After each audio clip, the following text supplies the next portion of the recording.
Welcome back, dear listener, to another soft-spoken stroll through the shadows of the past. Whether the night is just beginning for you, or you're listening as sleep slowly arrives, I'm happy you've chosen to spend this time here with me. Let me know in the comments. Are you listening from somewhere far and quiet, or in the heart of a busy city winding down? And if these calming explorations bring a sense of rest, please consider subscribing. There are countless more voices from the past, still waiting to be heard. Now settle back into your favorite chair. Close your eyes if you wish, and let your mind drift back to a time when power was measured, not in votes or wealth alone, but in bloodlines, marriages, and the precarious balance of medieval politics. Tonight, we explore what life was truly like for the queens of the Middle Ages. Not the romanticized figures of fairy tales, but real women navigating a world that was often as dangerous as it was magnificent picture. If you, a young woman of perhaps 14 or 15 years old, she has been raised in a castle, certainly surrounded by luxury, that most of her subjects could never imagine yet, as she stands before a mirror of polished silver, being dressed by her ladies in waiting. She knows that her life is not truly her own. Her marriage has been arranged since she was a child, a political alliance sealed with her body and her future. She may never have met her husband-to-be, may not even speak his language yet. In a few hours or days she will become a queen in a foreign land. This was the reality for countless medieval queens. Marriage was rarely about love or even compatibility. It was diplomacy by other means. Take Elenina of Aquitaine, one of the most powerful women of the 12th century. At 15, she was married to Louis VI of France, a union that was supposed to strengthen both realms. But Elenina was no passive pawn. She was intelligent, educated, and possessed of a strong will that would shape the politics of Europe for decades. Yet even Eleanor, for all her power and influence, lived within constraints that would seem suffocating to us today. Medieval queens were expected to be pious, modest, and above all, fertile. Their primary duty was to produce male heirs to secure the succession. The pressure was immense. Failure to bear children, or worse, bearing only daughters, could lead to accusations of divine displeasure, political instability, or even annulment. Consider the daily routine of a medieval queen. She would wake before dawn, not to birdsong in a peaceful garden, but to the sound of servants preparing for the elaborate rituals that governed royal life. Her every movement was choreographed, from the order in which she dressed to the ceremonies she attended. Privacy was virtually non-existent. Even her bedchamber was often filled with ladies in waiting, courtiers, and servants. The morning would begin with prayers, for medieval queens were expected to be paragons of Christian virtue. They would attend Mass, sometimes multiple times per day, and their religious devotions were as much a matter of public display as private faith. After prayers came the complex business of holding court, receiving petitioners, and managing the intricate web of relationships that kept a medieval kingdom functioning. But perhaps most challenging of all was the constant scrutiny. Every word a queen spoke, every gesture she made, every person she favored or dismissed was analyzed for political meaning. She lived her life on a stage, always performing the role of queenship, rarely able to simply be herself. The slightest misstep could trigger rumors, conspiracies, or worse. Medieval queens also faced unique dangers that their male counterparts rarely encountered. Childbirth was perilous in an age before modern medicine, and queens were expected to risk their lives repeatedly to secure the succession. Many died young, worn out by constant pregnancies and the stress of their position. Those who survived often found themselves vulnerable to accusations of witchcraft or adultery if they failed to produce the desired heirs. Yet within these constraints, many medieval queens found ways to wield real power and influence. They became patrons of the arts, founding monasteries and commissioning great works of literature and architecture. They served as regents for their minor children, ruling kingdoms in their own right. Some, like Matilda of Tuscany or Eleanor of Aquitaine, even led armies into battle. The court itself was a complex ecosystem that queens had to navigate with skill and cunning, surrounded by nobles who might be allies one day and enemies the next. They had to master the subtle arts of diplomacy, knowing when to show favor and when to withhold it, when to speak and when to remain silent. A medieval queen's survival often depended on her ability to read the shifting currents of court politics and position herself accordingly as our imaginary young queen goes through her daily rituals, attended by servants whose loyalty she can never be entirely certain of. She embodies both the privileges and the burdens of medieval queenship. She may wear cloth of gold and dine from silver plates, but she's also a prisoner of her position. Her life shaped by forces beyond her control. This, then, was the reality behind the crown. Not the fairy tale of happily ever after, but a complex, often difficult existence where survival required intelligence, adaptability, and no small measure of courage. In the episodes to come, we'll delve deeper into these remarkable women's lives, exploring their struggles, their triumphs, and the indelible mark they left on history. For now, let these images settle in your mind as you drift towards sleep. The rustle of silk gowns on stone floors, the flicker of candle light on ancient walls, and the quiet strength of women who shaped the course of nations from within the gilded constraints of medieval queenship. Part 2. The daily grind of royal life. As the first rays of dawn crept through the ornate windows of the Castle Queen, Isabella stirred from her slumber. But this was no gentle awakening to a life of leisure that many might imagine. Instead, it marked the beginning of another day, bound by rigid protocols, endless ceremonies, and the suffocating weight of constant observation. The medieval queen's day began not with personal choice, but with the inexorable demands of court ritual. Before she could even dress, a procession of ladies-in-waiting would enter her chambers, each with their prescribed role in the elaborate morning ceremony. The simple act of getting dressed became a choreographed performance, with specific nobles holding the honor of presenting each garment.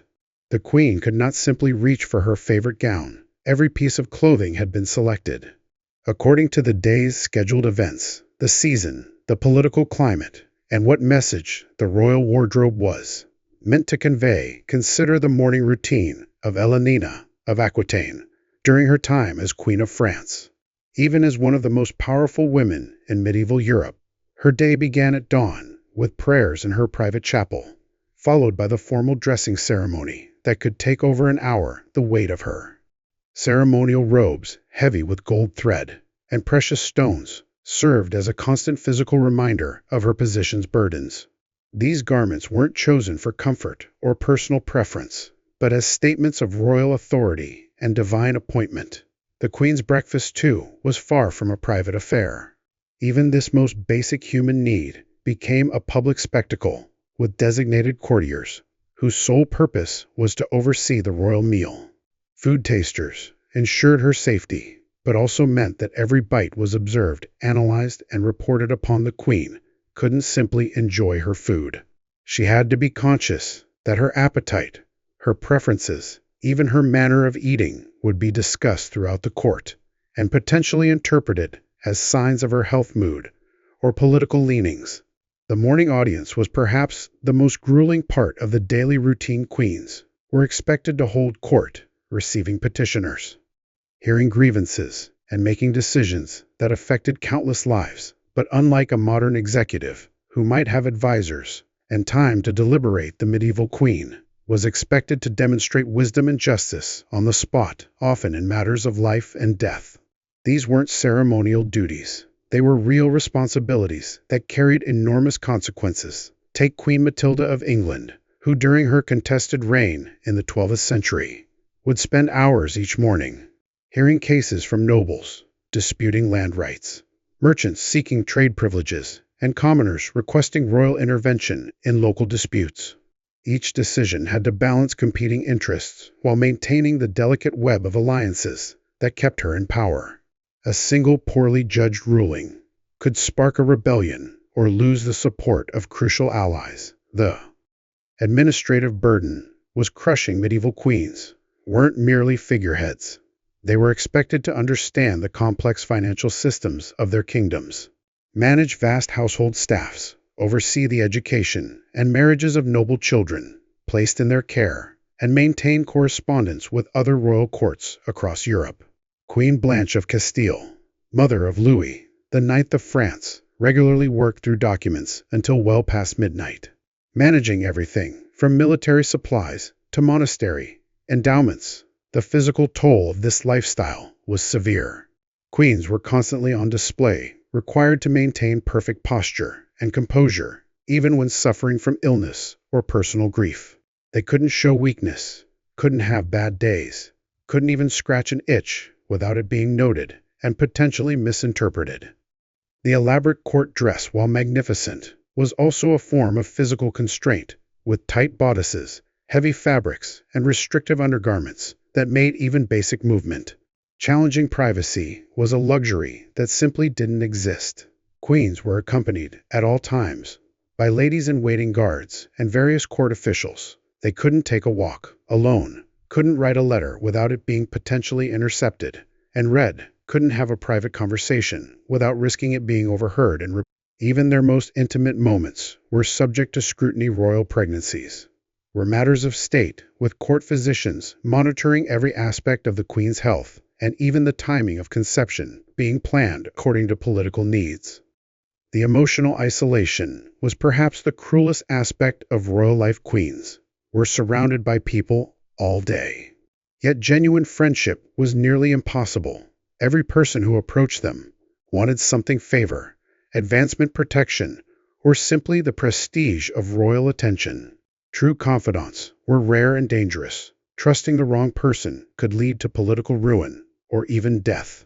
Many queens developed close relationships with their confessors, as these were among the few people bound by religious vows to keep their secrets. Queen Marguerite of Provence, wife of Louis IX, wrote in her private prayers about the terrible solitude of the crown, describing how she was constantly surrounded by people, yet felt utterly alone. She couldn't share her fears about her children's health with anyone without it becoming a matter of state concern. She couldn't express doubts about political decisions without undermining royal authority. She couldn't even grieve properly when she lost children in infancy, as royal mourning had to be conducted according to strict protocols. The pressure to produce male heirs added another layer of stress to daily life. Queens understood that their primary value lay in their ability to provide succession, and each month that passed without pregnancy was a month closer to potential political disaster. The medieval understanding of conception placed the responsibility entirely on the woman. So infertility, or the birth of daughters, was seen as the queen's personal failure.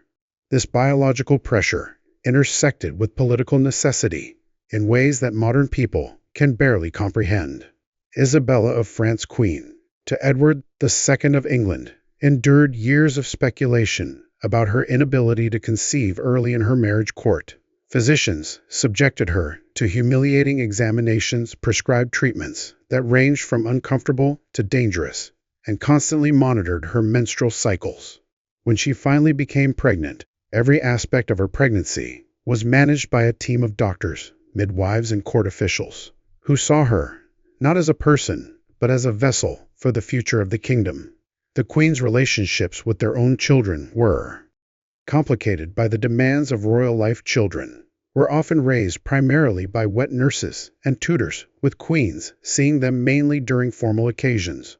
Royal children weren't just beloved offspring. They were political assets to be educated, married off, and deployed in service of dynastic goals. The maternal instinct to protect and nurture had to be balanced against the political necessity of using children to cement alliances and secure the kingdom's future. Even leisure activities were constrained by royal expectations. Queens couldn't simply pursue hobbies. They enjoyed their interests, had to align with royal dignity and political messaging. They were expected to be accomplished in music, literature, and needlework, not for personal fulfillment, but because these skills demonstrated royal cultivation and could be displayed to visiting dignitaries. Hunting, one of the few physical activities available to noble women, came with elaborate protocols about when, where, and with whom the queen could participate. The constant performance was exhausting. Every gesture, every expression, every word was scrutinized for meaning. Queens had to master the art of saying nothing, while appearing to say everything, of showing interest without commitment, of displaying emotion without losing control. They were trained from childhood to be living symbols rather than authentic human beings. Religious obligations added yet another layer to the daily burden. Queens were expected to be models of Christian virtue, attending multiple daily services, participating in religious festivals, and demonstrating piety through charitable works. But even their relationship with God was public and political. Their prayers were observed, their charitable donations calculated for maximum political benefit, and their religious devotions used to enhance royal legitimacy.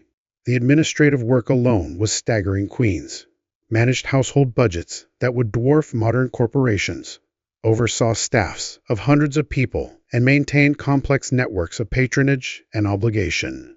They had to understand law, finance, diplomacy, and military strategy well enough to make informed decisions. Yet they received little formal education in these areas. Most learned through observation and experience, often making costly mistakes. While the kingdom watched, despite all these constraints, many medieval queens found ways to exercise real power and influence. They learned to work within the system's limitations. Using their positions to advance causes they believed in, protect vulnerable subjects, and sometimes even challenge royal policies they disagreed with, but this influence came at the cost of any semblance of a normal human life.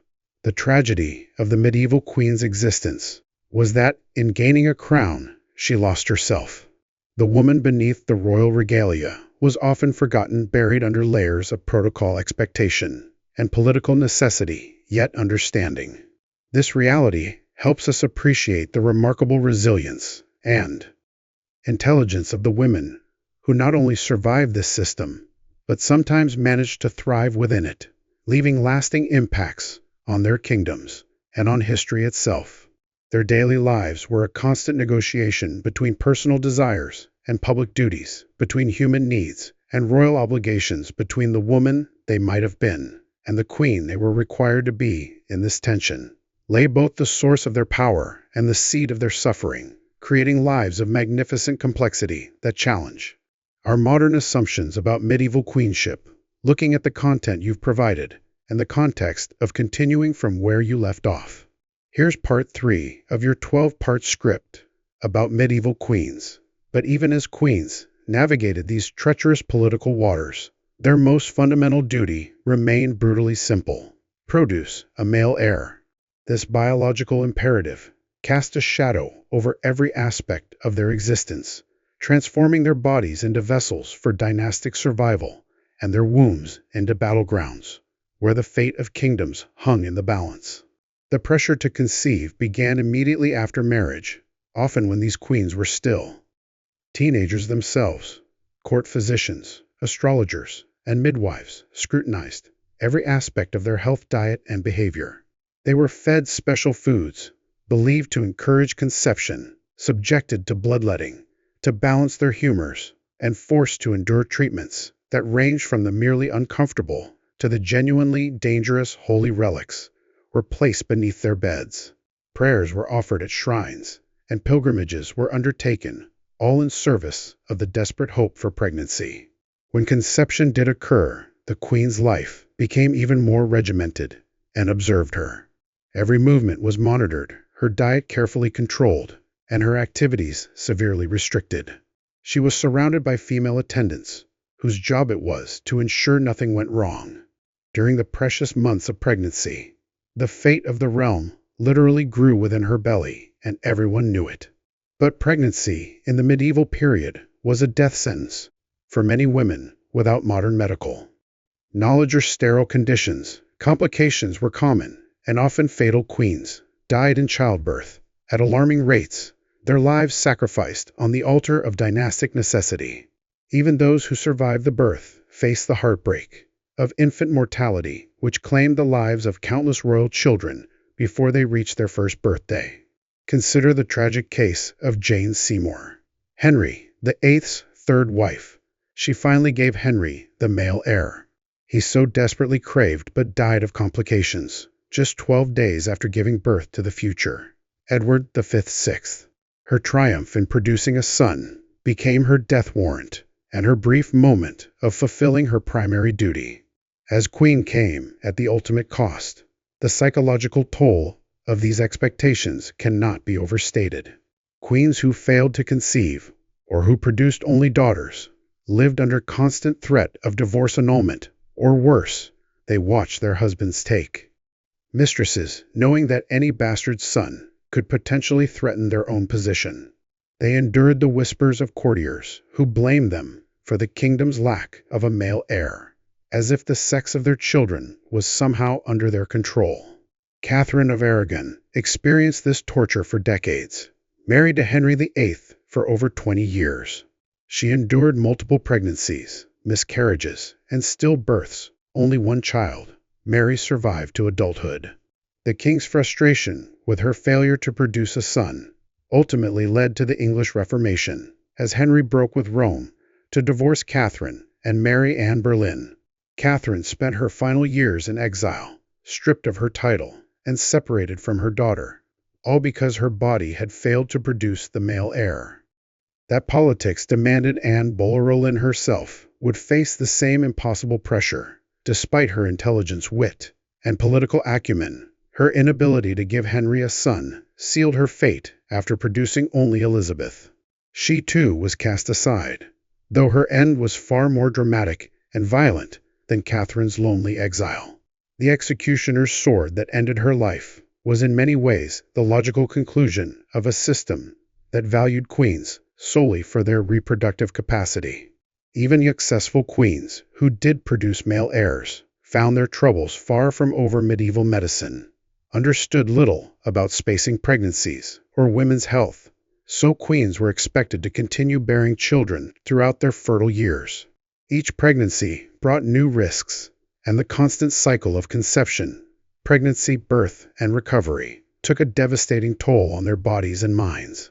Isabella of Castile, one of history's most successful female rulers, bore 5 children, while simultaneously governing a kingdom and funding Christopher Columbus's voyages to the New World. The physical and emotional strain of constant pregnancy, while managing affairs of state, was immense. Yet she had no choice but to continue. Her body belonged not to herself, but to the crown and the dynasty she served. The medieval understanding of women's bodies made these expectations even more burdensome. Medical texts of the time described women as essentially defective men, ruled by their unstable humors and prone to hysteria. When queens failed to conceive, it was often attributed to moral failings or divine displeasure rather than simple biology. They were subjected to increasingly desperate treatments, from special diets to painful procedures, all designed to correct what was seen as their fundamental inadequacy. The irony, of course, is that medieval science had no understanding of the male role in determining a child's sex. Queens were blamed for producing daughters, when the father's contribution actually determines gender. Countless women suffered disgrace, divorce, and death for a biological reality completely beyond their control. Yet even in this system, designed to reduce them to breeding stock, some queens found ways to assert their agency and importance.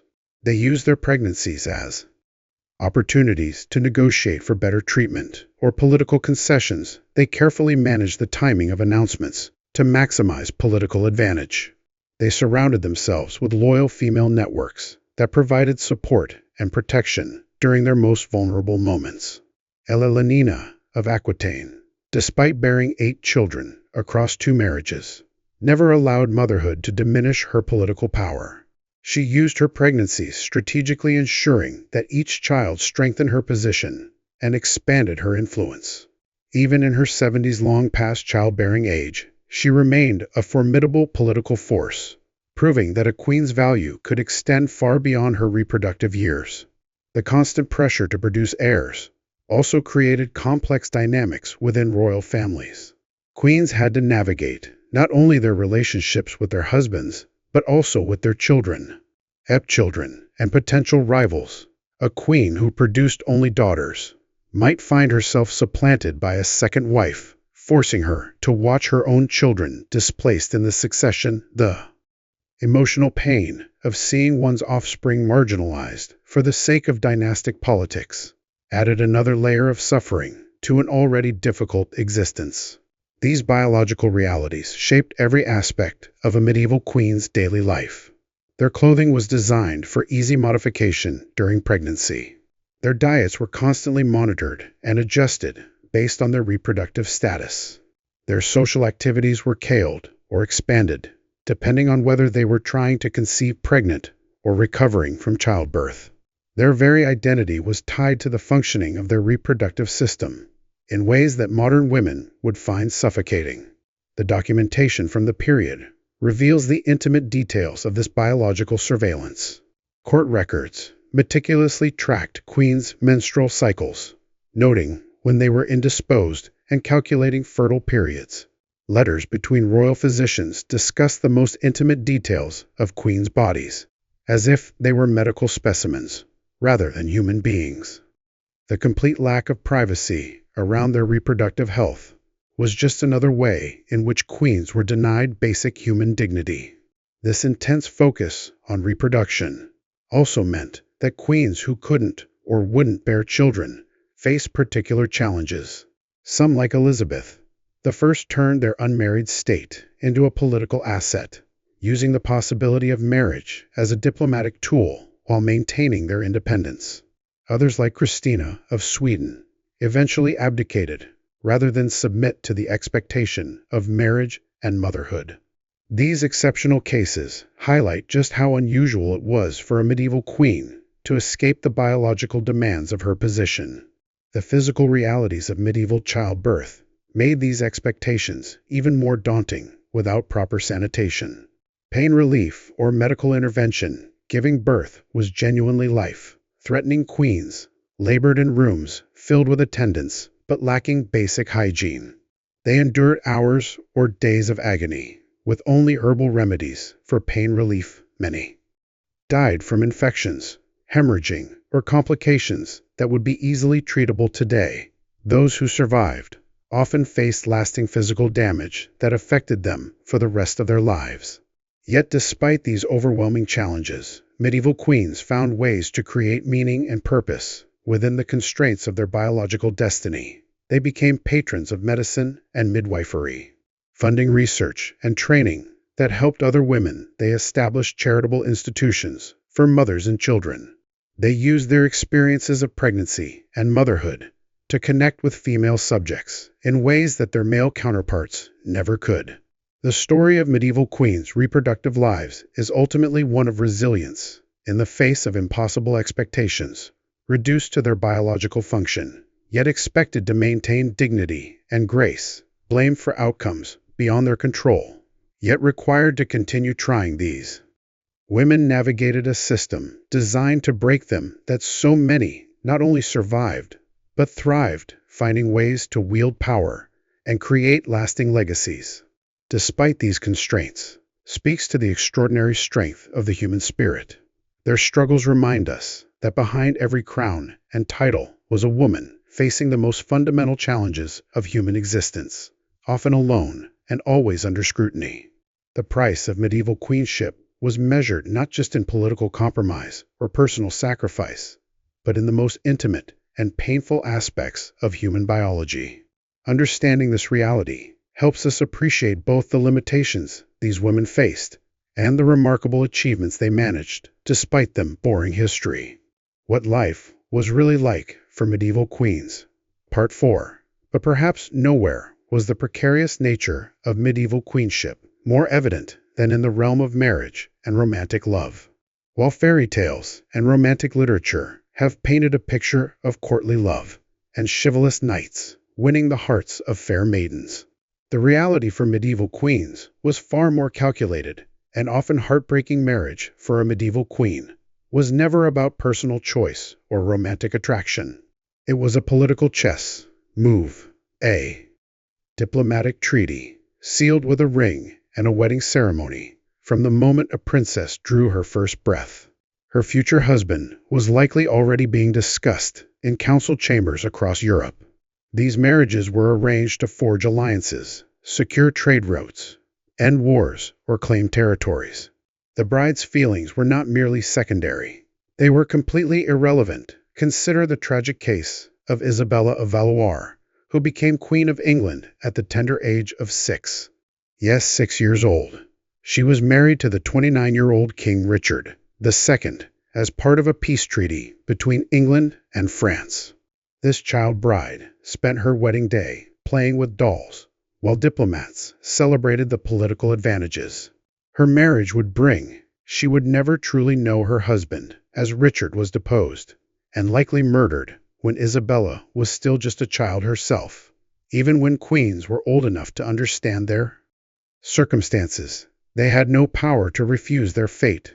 Margaret of Anjou was 15 when she was betrothed to the mentally unstable King Henry V, 6th of England. The marriage was arranged to secure an alliance between England and France, but Margaret found herself married to a man who would suffer from complete mental breakdowns, leaving her to essentially rule England while caring for a husband who sometimes didn't even recognize her. She spent decades fighting civil wars to protect her son's inheritance, all while maintaining the fiction that her incapacitated husband was still capable of ruling. The emotional toll of these arranged marriages was devastating. Queens were expected to love, honor, and obey husbands. They had never met men who were often decades older, sometimes cruel, and occasionally completely unsuitable as partners. They were required to share their beds with strangers, to bear children from men they might despise, and to smile graciously through it all, while representing the dignity of their royal houses. Many queens never saw their homelands again after marriage. They were shipped off to foreign courts where they didn't speak the language, didn't understand the customs, and had no allies. Anne of Cleves traveled from Germany to England to marry King Henry VIII, only to have him declare their marriage null and void after just 6 months because he found her physically unappealing.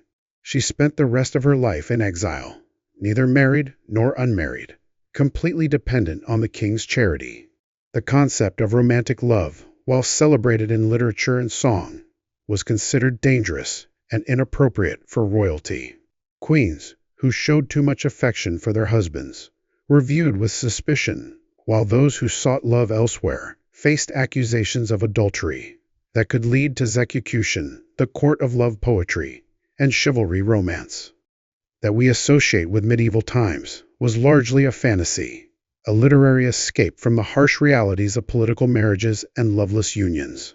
Some queens attempted to find emotional fulfillment through passionate friendships or spiritual devotion, but even these relationships were scrutinized and often used against them. Eleanor of Aquitaine's close relationships with various nobles and clergy were constantly questioned, and her fierce independence eventually led to her imprisonment by her own husband, King Henry II. For 16 years, the pressure to maintain a perfect marriage facade was enormous. Queens were expected to appear devoted to their husbands in public, regardless of how they were treated in private. They had to smile and play the part of the happy wife, even when their husbands took mistresses, spent their dowries on wars, or treated them with open contempt. Any sign of marital discord was seen as a failure of the queen's duty and could be used to justify setting her aside. When marriages failed, it was almost always the queen who suffered the consequences. Kings could seek annulments, claim their wives were barren, or simply take new wives, while imprisoning or executing the old ones. Queens had no such options. They could not divorce, could not remarry, and could not return to their families without causing international incidents. They were trapped in marriages that were often little more than gilded cages. The rare queens who did find genuine love faced their own unique challenges when they married for love rather than politics. They were criticized for putting personal desires above royal duty. Their children's legitimacy might be questioned, their political alliances weakened, and their reputations destroyed. Love for a medieval queen was not a blessing, but a dangerous liability that could destroy everything she had worked to build. Even widowhood, which might seem like freedom, brought its own restrictions. Widowed queens were valuable marriage pawn. Once again, their experience and connections making them attractive to ambitious nobles seeking to advance their political fortunes. Many were forced into second or third marriages against their will, their periods of mourning cut short by political necessity. The emotional isolation experienced by medieval queens was profound and lasting. They lived surrounded by people, but were truly intimate with no one. Their ladies-in-waiting were potential spies. Their confessors reported to the church. Hierarchy, and their children were often raised by others and viewed primarily as political assets. Even their most private moments were subject to scrutiny. Their correspondence, read their movements, monitored, and their conversations reported back to their husbands or their husbands' advisors. This isolation was compounded by the fact that queens were often foreigners in their adopted lands, forever marked as outsiders. Regardless of how long they lived there or how well they served their new countries, they were expected to completely abandon their native cultures, languages, and customs, while never being fully accepted by their new subjects. They existed in a permanent state of displacement, belonging fully neither to their birth families nor to their married households. The psychological impact of this isolation cannot be overstated. Many queens showed signs of what we would now recognize as depression, anxiety, and other mental health conditions. They had no one to confide in, no one to seek comfort from, and no way to express their true feelings without risking political consequences. They were expected to be paragons of virtue and strength, while dealing with challenges that would break most people. Some queens found solace in religious devotion, spending hours in prayer and meditation as a way to cope with their circumstances.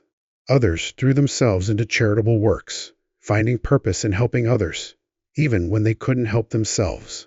A few turned to learning and scholarship, becoming patrons of artists and writers who could express the emotions they themselves had to keep hidden. The most tragic aspect of medieval queenship was how these intelligent, capable women were forced to suppress their own personalities and desires in service of their royal roles. They could never simply be themselves. They had to be symbols, representatives, and political tools. Their worth was measured not by their character, intelligence, or accomplishments, but by their ability to produce male heirs and maintain peaceful relationships with foreign powers. Yet despite all these constraints and hardships, medieval queens developed remarkable resilience and found ways to exercise influence and create meaning in their lives. They became masters of subtle political maneuvering, using their positions to protect their children, advance causes they believed in, and sometimes even to shape the course of history.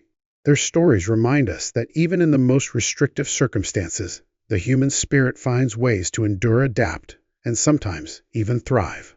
The legacy of these medieval queens extends far beyond their individual stories. They established precedents for female leadership that would influence royal traditions for centuries to come.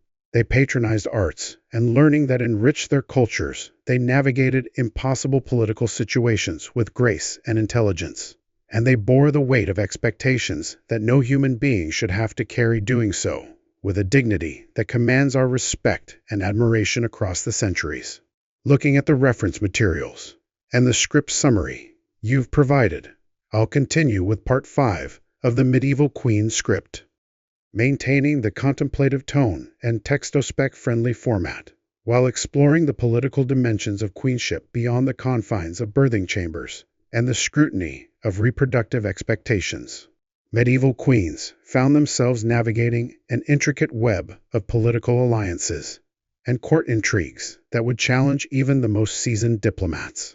The queen's political role was a delicate balancing act between wielding influence and maintaining the appearance of feminine submission that medieval society demanded. A queen's political education often began in childhood, though rarely through formal instruction. Instead, it came through careful observation of the women around her, watching how they maneuvered through conversations, how they planted suggestions rather than gave commands, how they built networks of loyalty through gifts, favors, and strategic kindnesses. These were the tools of queenly power, subtle instruments that allowed them to shape policy and politics while never appearing to challenge male authority. Directly, the medieval court was a complex ecosystem where every gesture carried meaning, every conversation held potential consequence, and every alliance could shift with the changing seasons. Queens learned to read the subtle signs of court life. Like scholars read ancient texts, they understood that a courtier's absence from morning prayers might signal shifting loyalties, that the placement of guests at a feast table could communicate favor or disfavor more clearly than any proclamation, that the choice of which ladies to include in private conversations could determine the success or failure of delicate negotiations. Eleanor of Aquitaine stands as perhaps the most remarkable example of a medieval queen who mastered the art of political maneuvering, born to wealth and power in her own right as Duchess of Aquitaine. Elénine brought vast territories to her marriages, first to Louis VI of France, and later to Henry II of England. Her story illustrates both the potential power and the constant dangers faced by politically active queens. Elénine's early years as Queen of France revealed the challenges facing even the most privileged of medieval women. Despite bringing substantial lands to the marriage, she found herself constantly criticized for her independence, her fashion choices, and her failure to produce a male heir quickly enough. The French court viewed her Aquitanian customs with suspicion, seeing her love of poetry and music as frivolous, her colorful clothing as inappropriate, and her outspoken nature as unseemly for a queen. When Elénine accompanied Louis on the Second Crusade, she demonstrated both the possibilities and perils of queenly involvement in military campaigns. She brought her own troops from Aquitaine and attempted to influence military strategy, but her efforts were met with resistance from male commanders who saw her participation as inappropriate interference. Rumors circulated about her conduct during the campaign, whispers that would follow her for the rest of her life and demonstrate how a queen's reputation could become a weapon used against her political ambitions. The dissolution of Elénine's marriage to Louis VII and her subsequent union with Henry II of England showcased another dimension of queenly political power in an age when divorce was nearly impossible. Elénine managed to annul her first marriage on grounds of consanguinity, reclaim her territories, and within months marry the future King of England. This remarkable sequence of events required not only legal acumen, but also careful political timing and the ability to build coalitions of support among nobles, clergy, and advisors. As Queen of England, Elénine wielded considerable influence during the early years of Henry's reign. She established her own court, patronized troubadours and poets, and created a cultural renaissance that spread from England to France. Her court became a center for the development of courtly love literature and chivalric ideals, demonstrating how queens could shape cultural and intellectual life, even when formal political power remained limited. However, Elénine's political ambitions ultimately brought her into direct conflict with her husband when their sons rebelled against Henry II. Elénine supported them, recognizing that her political future lay with the next generation, rather than with her increasingly estranged husband. This decision led to her imprisonment for 16 years, a stark reminder of the ultimate powerlessness of even the most influential queens when they challenged royal authority too directly during her captivity. Elénine's political education continued in a different form. She learned patience, the value of waiting for the right moment, and how to maintain influence. Even while physically confined, she corresponded with allies, received visitors who kept her informed of political developments, and carefully planned for her eventual release. When Henry II died and her son Richard became king, Elénine emerged from captivity as one of the most experienced and politically astute figures in medieval Europe. Elénine's later years as Queen Mother demonstrated another avenue of queenly power. While her son Richard was away on crusade, she served as regent, governing England with skill and authority that few questioned. Her age and experience, combined with her role as the king's mother gave her a legitimacy that she had never fully possessed as a wife. She negotiated Richard's ransom when he was captured, arranged his marriage alliance with Berengaria of Navarre, and continued to influence policy well into her 70s. The political challenges faced by medieval queens extended beyond personal relationships to encompass the broader realm of international diplomacy. Queens often served as crucial links between their birth families and their marital kingdoms, maintaining correspondence with relatives, facilitating trade agreements, and sometimes serving as informal ambassadors during tense negotiations. This role required them to balance potentially conflicting loyalties, while never appearing to prioritize their birth families over their adopted kingdoms. Marriage negotiations themselves represented one of the most significant political responsibilities of medieval queens. While kings made the final decisions about their children's marriages, queens often conducted the preliminary negotiations, corresponded with potential bride families, and evaluated the political and personal suitability of proposed matches. This work required extensive knowledge of European royal genealogies, current political alliances, and the shifting balance of power between kingdoms. Queens also played crucial roles in managing court ceremonies and protocol responsibilities that carried significant political weight, the choice of which nobles to honor with invitations to important celebrations, how to arrange seating at state banquets, which foreign ambassadors to receive with particular ceremony, and how to balance competing claims for royal attention, all fell within the queen's purview. These decisions could strengthen or weaken alliances, send messages about royal favor or disfavor, and influence the delicate web of relationships that held medieval kingdoms together. Religious patronage represented another avenue through which medieval queens exercised political influence. By founding monasteries, endowing churches, and supporting particular religious orders, queens could build networks of spiritual allies while demonstrating their piety and worthiness. Religious institutions provided education, care for the poor, and moral authority that could be valuable allies for queens navigating political challenges. The abbesons and bishops who benefited from royal patronage often became important sources of counsel and support. However, the political involvement of medieval queens was always constrained by the fundamental expectation that they remained subordinate to male authority. Queens who appeared too ambitious, too independent, or too willing to challenge their husbands risked not only their own positions, but also accusations of unwomanly behavior that could undermine their effectiveness. They had to learn to exercise power indirectly through suggestion, rather than command through alliance building.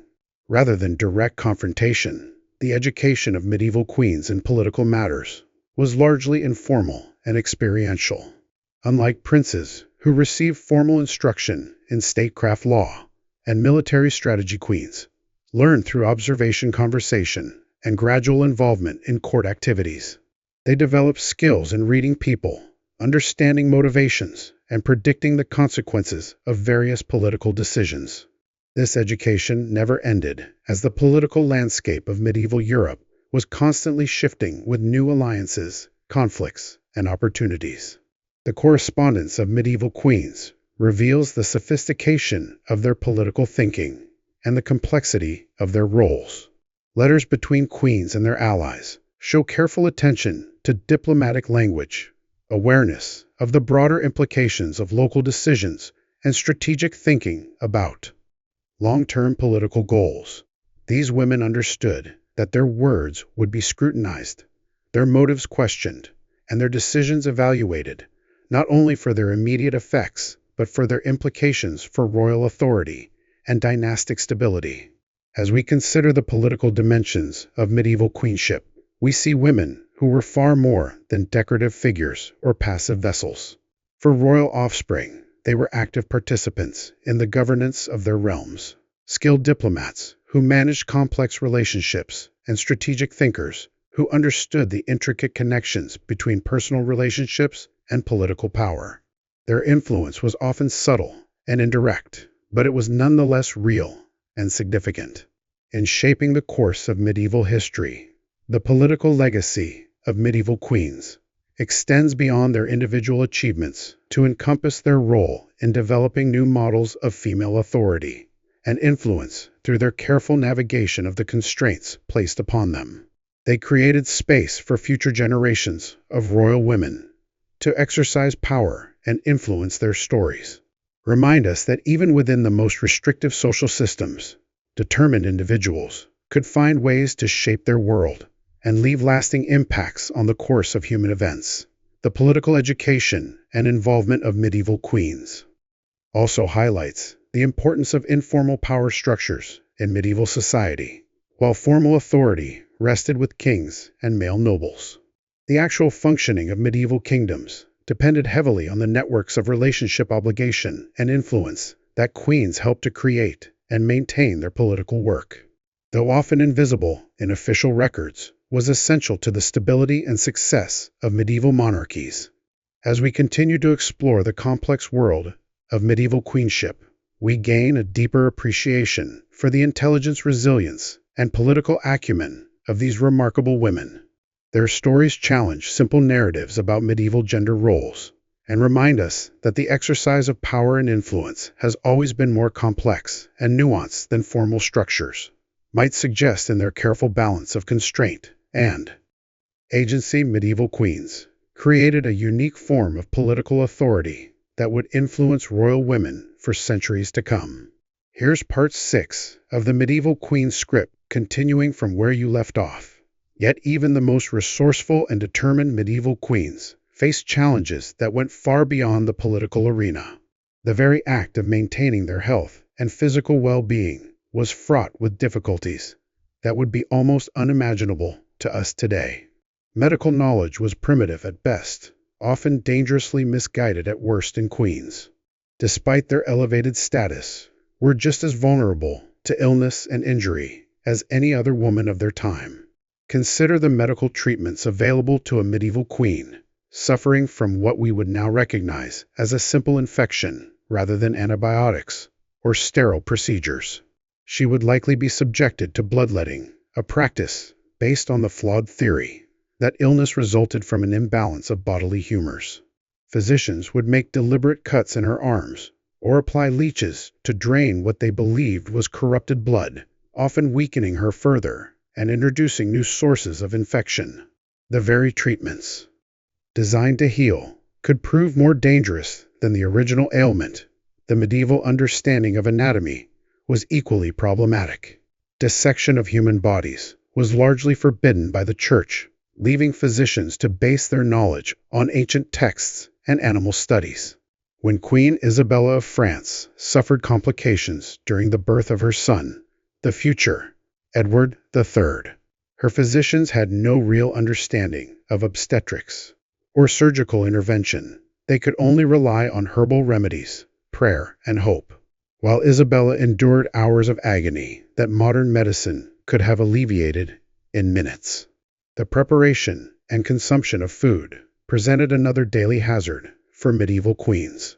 Despite having access to the finest ingredients and most skilled cooks, food safety was a constant concern. Without refrigeration or understanding of bacterial contamination, even the most carefully prepared meals could harbor deadly pathogens. Meat was often preserved with salt or spices that might mask the taste of spoilage, and dairy products could turn dangerous within hours in warm weather. Queen Berengaria of Navarre, wife of Richard the Lionheart, fell seriously ill during the Third Crusade after consuming what was likely contaminated water or food.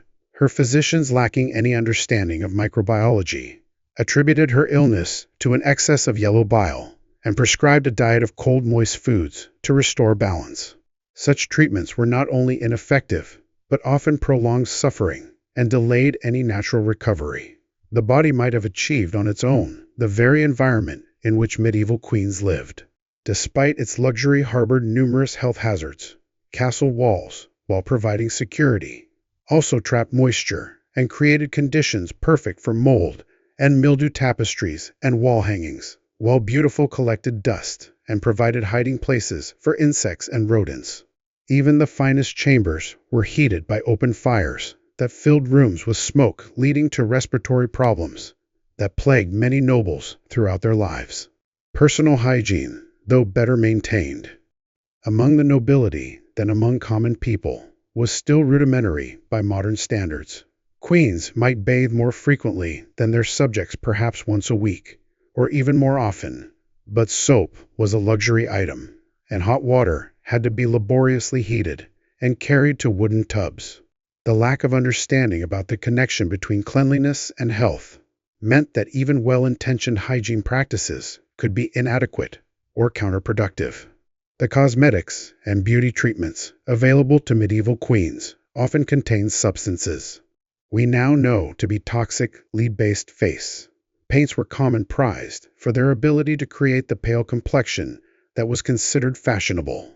These cosmetics, applied regularly over years, could cause lead poisoning, resulting in neurological damage, reproductive problems, and even death. Queen Elizabeth I of England, though, from a later period, exemplified the dangers of such beauty practices. Her face, reportedly scarred and damaged by decades of applying lead-based makeup.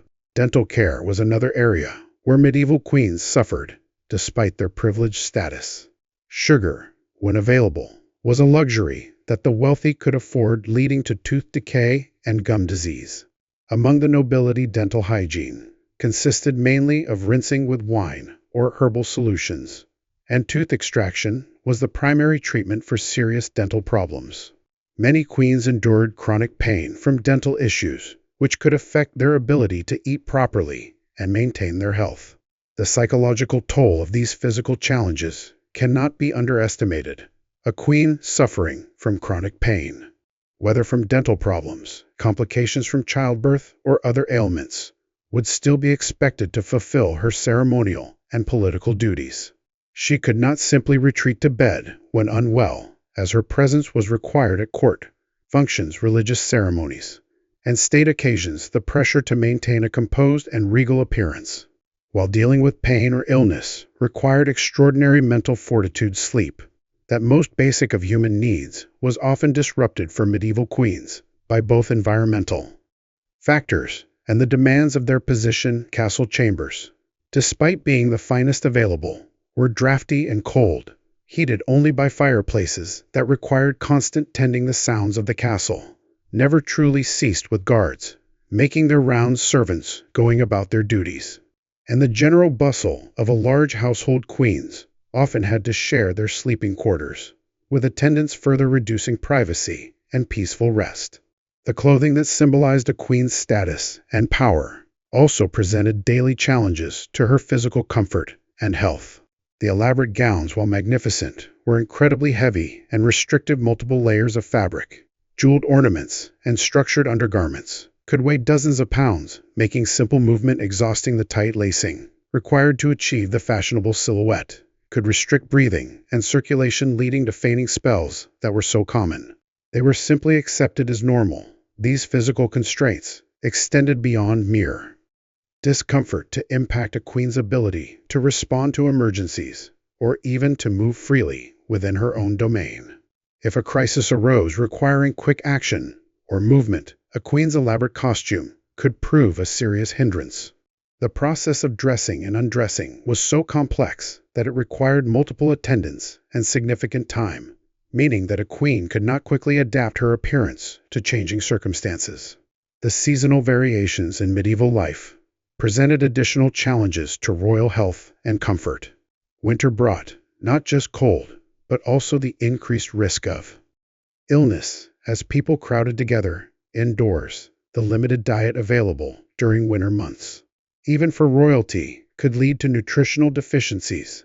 Vitamin deficiencies were common, resulting in conditions like scurvy, which could cause bleeding gums, tooth loss, and weakness. Even queens with access to preserved fruits and vegetables were not immune to these seasonal health challenges. The medieval understanding of mental health was virtually non-existent, yet queens faced enormous psychological pressures that would challenge anyone's mental well-being. The constant scrutiny, the weight of responsibility, the isolation from family, and the ever-present threat of political upheaval created conditions ripe for what we would now recognize as anxiety and depression. Yet these were not acknowledged as legitimate medical concerns, and queens suffering from mental distress had little recourse beyond prayer and the hope that their condition would improve on its own physical exercise. Now recognized as crucial for both physical and mental health, was limited for medieval queens by both social expectations and practical constraints. While noble women might participate in some outdoor activities, like hunting or hawking, vigorous exercise was generally considered inappropriate for ladies of high rank. The sedentary lifestyle expected of queens, combined with rich foods and limited physical activity, could lead to obesity and related health problems that further complicated their lives. Travel, an unavoidable aspect of royal life, presented its own set of health challenges. Medieval roads were rough and dangerous, and even the finest carriages provided little protection from the jolting motion that could last for days or weeks. Queens traveling while pregnant faced particular risks, as the constant movement and stress of travel could trigger complications or premature labor. Yet political necessities often required queens to travel, regardless of their physical condition, placing duty above personal health and safety. The accumulation of these daily health challenges created a cycle where physical problems exacerbated political and social difficulties, which in turn created more stress and health issues. A queen suffering from chronic pain or illness might find it harder to maintain the political alliances crucial to her survival. Her reduced energy and capacity might limit her ability to participate in the complex court politics that determined her fate and that of her children. In this way, the personal became intensely political, and private suffering could have very public consequences. Despite these overwhelming challenges, many medieval queens demonstrated remarkable resilience and adaptability. They developed strategies for managing their health within the constraints of their time, often becoming knowledgeable about herbal remedies and medical treatments. Some queens established reputations as healers themselves, using their knowledge to help others while managing their own health challenges. This expertise became another form of soft power, as people sought their help and advice, creating networks of loyalty and obligation that could prove politically valuable. The story of medieval queens' health challenges reminds us that privilege and power, while providing certain advantages, could not shield them from the fundamental vulnerabilities of human existence. In an age of limited medical knowledge and harsh living conditions, their struggles with illness, pain, and the basic challenges of maintaining health in a difficult environment add another layer to our understanding of what it truly meant to be a medieval queen, far from the romanticized image of effortless grace and beauty. The reality was one of constant vigilance against threats to health and well-being, requiring strength and determination that went far beyond what was visible to contemporary observers or modern imagination. Boring history. What life was really like for medieval queens, Part 7. Yet even when queens managed to navigate the treacherous political waters and survive the perils of childbirth, their challenges were far from over. The medieval court was a pressure cooker of competing factions, ambitious nobles, and shifting alliances where a queen's position could become precarious overnight. Consider the fate of Elalina of Aquitaine, who went from being Queen of France to Queen of England, only to spend 16 years imprisoned by her own husband, Henry II, for supporting their son's rebellion against him. Her story illustrates how even the most powerful queens could find themselves stripped of agency and confined like common criminals. The court itself was a theater where queens performed their roles under constant scrutiny. Every gesture, every word, every choice of clothing was analyzed for political meaning. A queen who smiled too warmly at a foreign ambassador might be accused of treasonous sympathies. One who showed favor to particular nobles could upset delicate factional balances. The pressure to maintain perfect composure while navigating these deadly political currents was immense. Many queens developed what we might recognize today as anxiety disorders, constantly second-guessing their actions and living in fear of making a fatal misstep. Medieval queens also faced the unique burden of representing their birth families while serving their new kingdoms. This dual loyalty created impossible situations where they were expected to be simultaneously patriotic daughters and devoted wives. Even when their homelands went to war with their adopted countries, Isabella of France, known as the She-Wolf, exemplified this impossible position when she ultimately chose to depose her own husband, Edward II of England, partly to protect French interests. Her actions saved England from civil war, but earned her a reputation for treachery that persisted for centuries.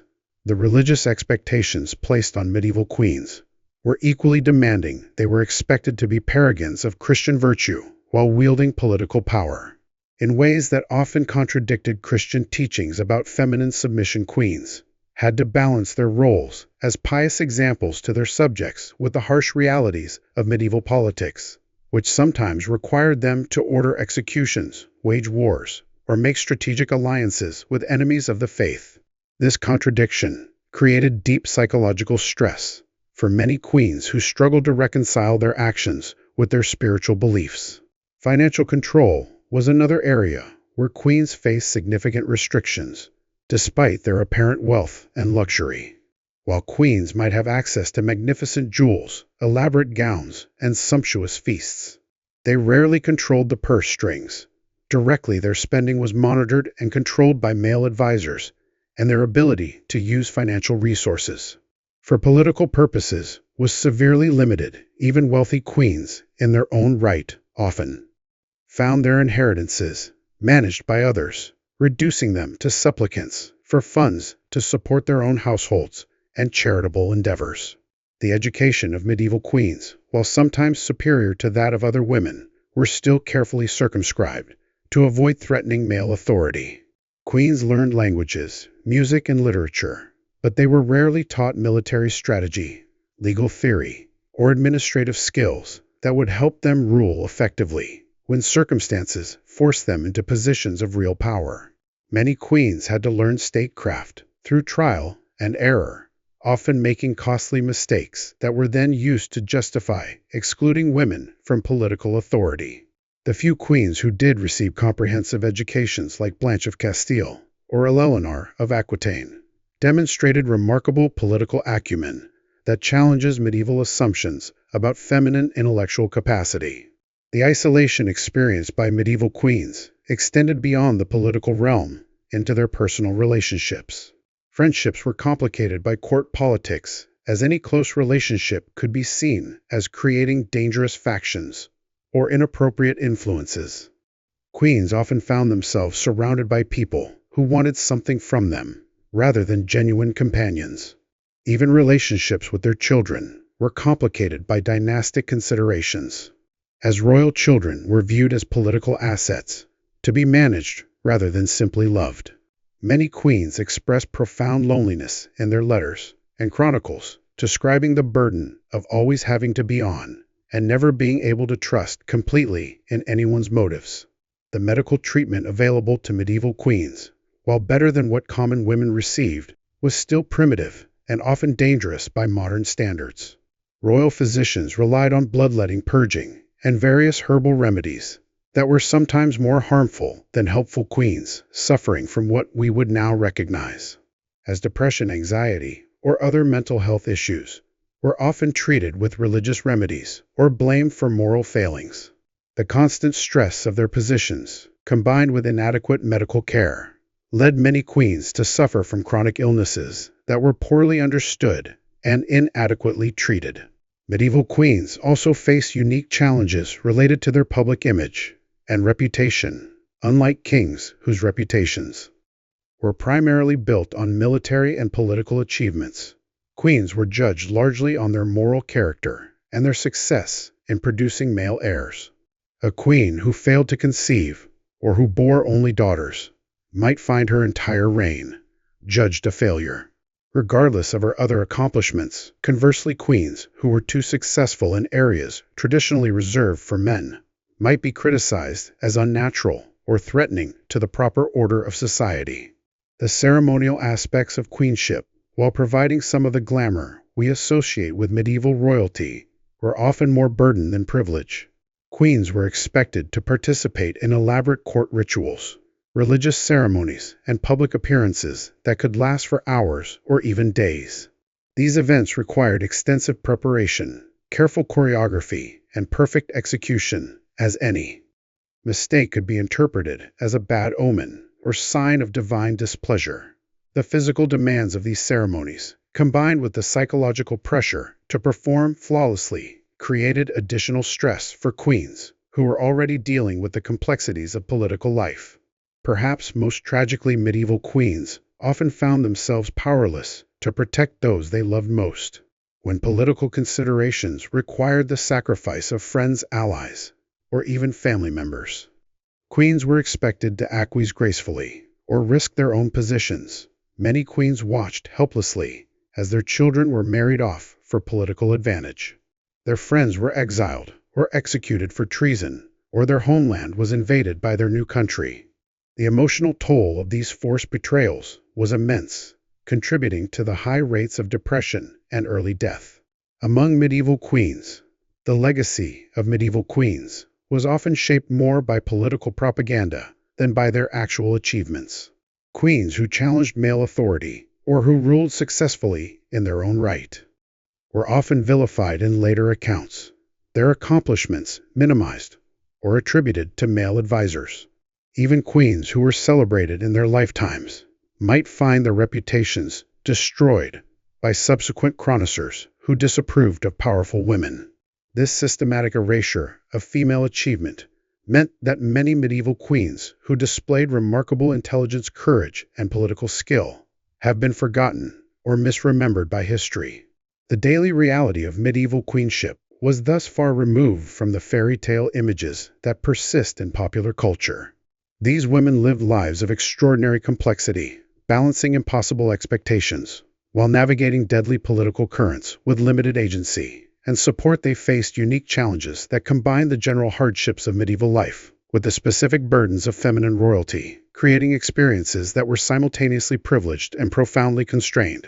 Their stories reveal not just the limitations placed on women in medieval society, but also the remarkable resilience and intelligence of those who managed to thrive despite these obstacles. Understanding the true experiences of medieval queens helps us appreciate both how far women's rights have advanced and how many of the challenges they faced continue to resonate today. Their struggles with balancing public and private roles, managing competing loyalties, and maintaining authority in male-dominated environments remain relevant for women in leadership positions across the centuries. By examining their lives honestly, we gain insight not just into medieval history, but into the ongoing human story of women's quest for agency, respect, and the right to shape their own destinies. Looking at the context from your previous script parts and the reference materials, here's part 8 of your script. The medieval queen's chamber was a stage where every gesture was scrutinized, every word weighed for political meaning, and every expression interpreted as a sign of divine favor or displeasure. Privacy, as we understand it today, simply did not exist for these women who occupied the highest echelons of medieval society. Imagine waking each morning to find a dozen pairs of eyes already watching you. Ladies-in-waiting, chamberers, and various court officials would be present.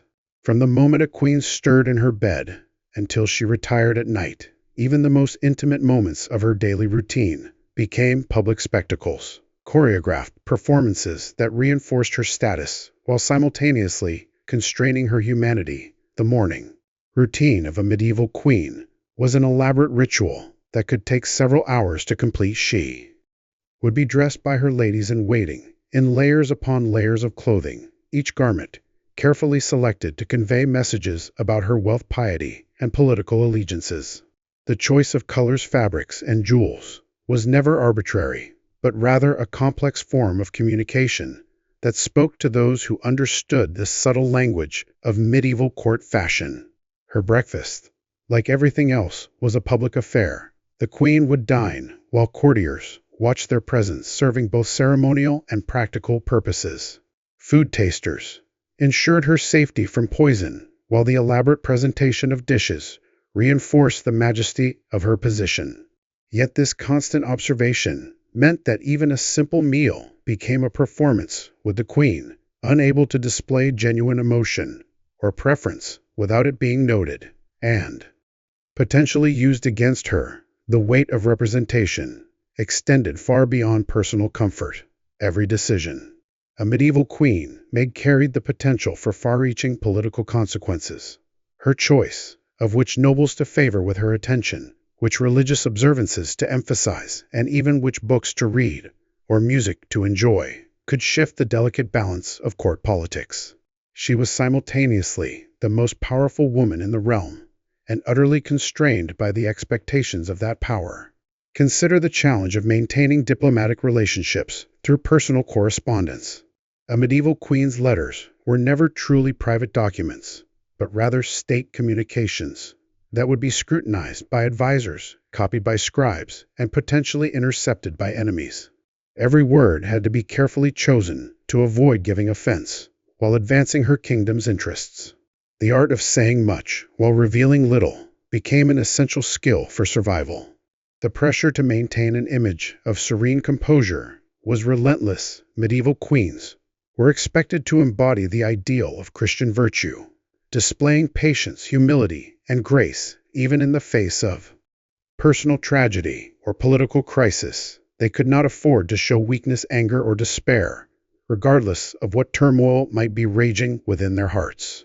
This emotional suppression took a tremendous toll on their mental and physical health.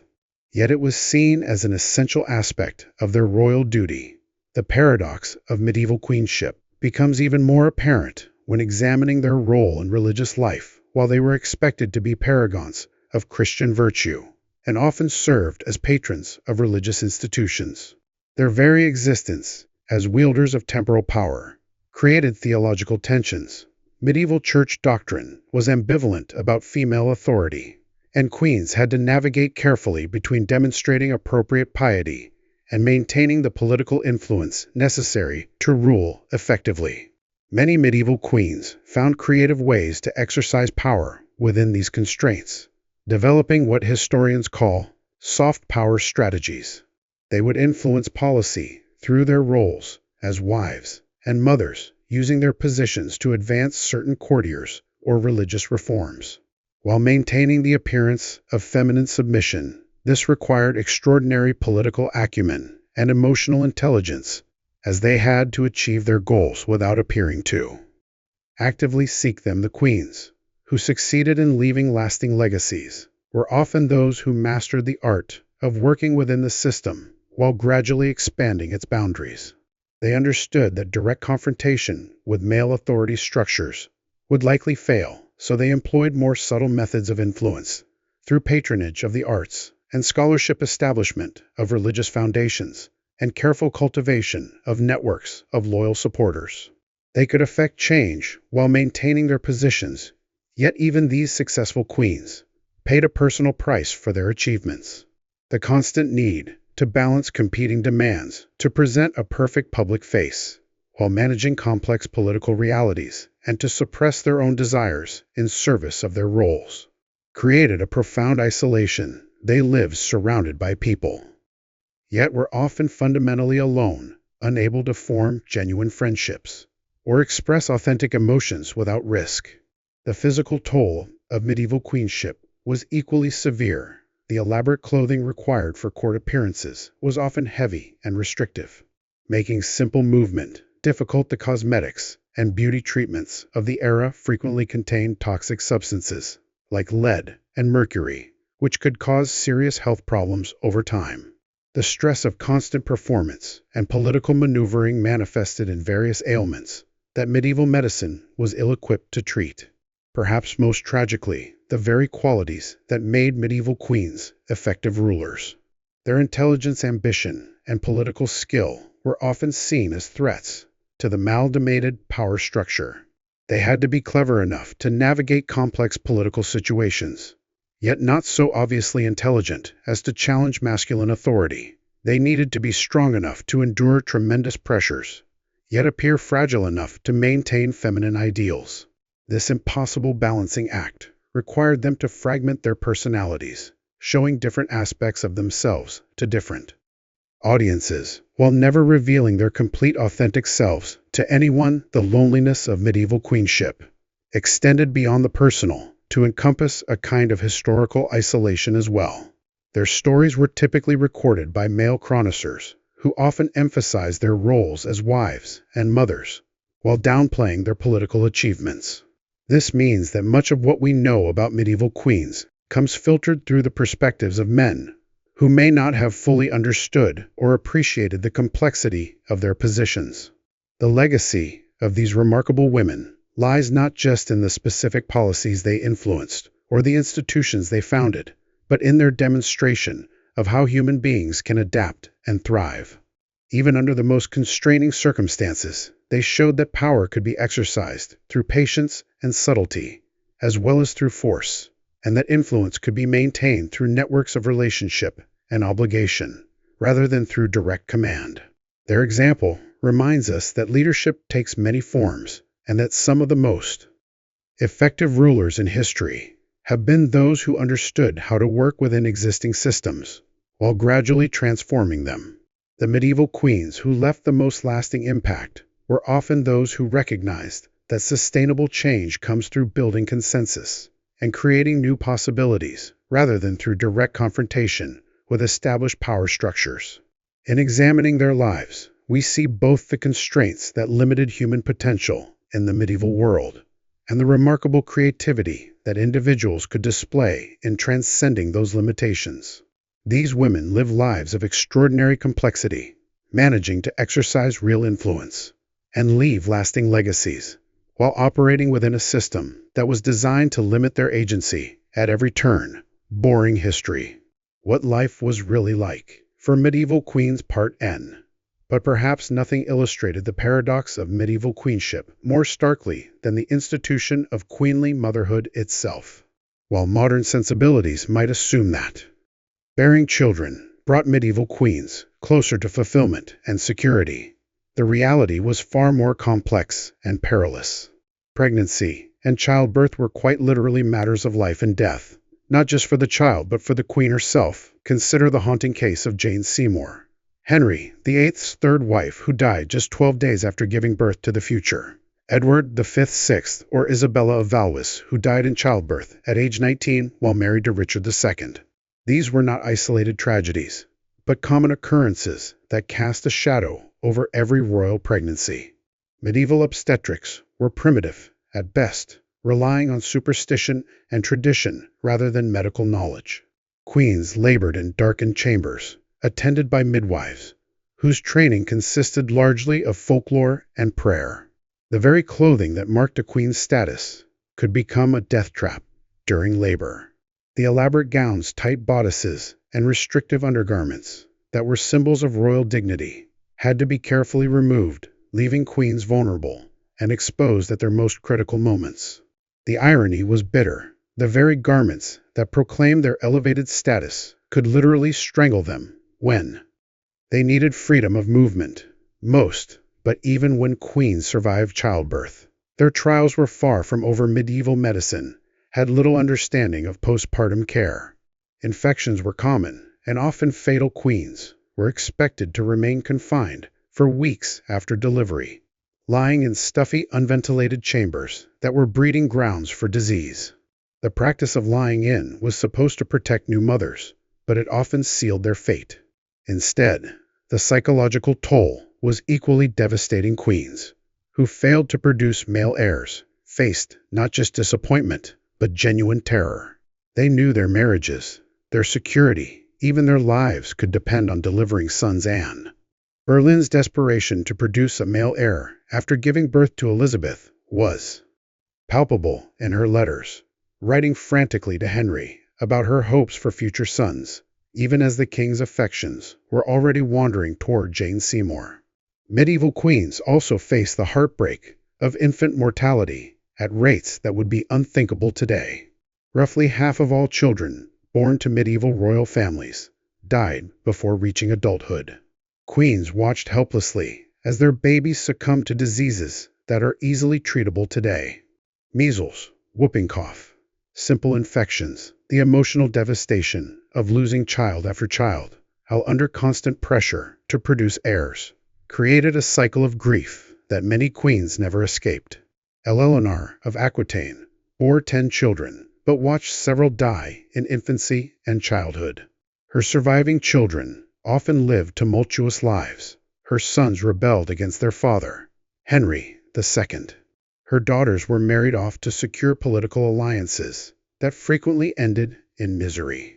The queen, who had once been the most powerful woman in Europe, spent her later years grieving, not just for the children she had lost, but for the ones whose lives had been consumed by the very political machinery she had helped to create. The spacing of royal pregnancies reveals another dimension of queenly suffering. Medieval queens were expected to become pregnant as quickly as possible after each birth, giving their bodies little time to recover. This relentless cycle of pregnancy, childbirth, and recovery took an enormous physical toll. Many queens aged rapidly, their health broken by constant childbearing. Isabella of Castile, despite being one of the most successful rulers of her era, bore 5 children in rapid succession and struggled with health problems that historians now believe were related to the physical demands of constant pregnancy. Even the wet nurse system, which might seem like a luxury, carried its own emotional costs. Royal babies were immediately handed over to carefully selected nurses, meaning queens often had limited physical contact with their own children. During the crucial early months, this practice was intended to allow queens to become pregnant again more quickly, but it also meant that many royal mothers formed only distant relationships with their offspring. The children who survived were often raised more by servants than by their actual parents, creating family dynamics that were formal and emotionally distant. The education of royal children presented yet another challenge for medieval queens. While queens were expected to oversee their children's upbringing, they often had little say in the actual content of that education. Sons were trained for warfare and statecraft from an early age, while daughters were prepared primarily for marriage and motherhood. Queens who had experienced the limitations of their own education keenly felt the frustration of watching their daughters receive the same inadequate preparation for life. Some queens did manage to influence their children's education despite these constraints. Blanche of Castile, who served as regent of France, ensured that her son Louis IX received not just military training, but also education in justice, mercy, and good governance. Her influence helped shape him into one of medieval France's most revered kings. But such success stories were rare exceptions to the general rule that queens had limited control over their children's development. The religious education of royal children was another area where queens could exercise some influence, though even here they faced restrictions. Queens were expected to ensure their children were devout Catholics, but they could not deviate from orthodox teachings. Even if their personal beliefs or experiences suggested alternative approaches, the religious instruction available to medieval royal children was often rigid and fear-based, emphasizing sin and punishment rather than love and forgiveness.